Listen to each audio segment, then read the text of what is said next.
Every day, more than 1 billion children and teenagers pick up a phone, open an app, and step into a world that was never built for them.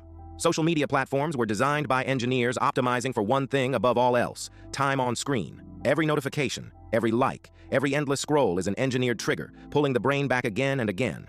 The adolescent brain is still forming, particularly the prefrontal cortex, the region responsible for impulse control and judgment. Neuroscientists have found that this dopamine-driven cycle of reward and anticipation can reshape the developing brain in measurable ways. Studies consistently link heavy social media use in children to rising rates of anxiety and depression. Young people today report feeling more lonely, more inadequate, and more overwhelmed than any generation before them. At the center of this crisis is comparison. Curated highlight reels replace authentic connection.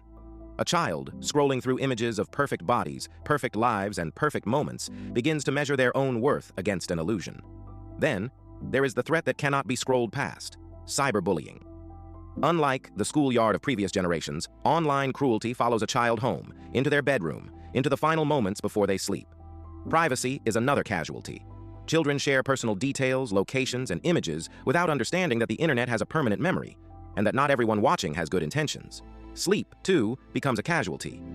Research shows children who use social media before bed experience significantly disrupted sleep cycles, and the consequences ripple outward into mood, memory, concentration, and physical health.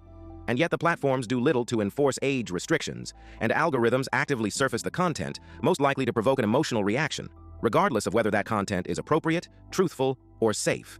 The conversation about protecting children online is not about fear of technology. It is about understanding what we are handing to young minds before they are ready to hold it. The evidence is clear. The responsibility now belongs to all of us, parents, policymakers, and platforms alike. If this documentary gave you pause, share it with someone who needs to hear it, and subscribe for more stories that matter.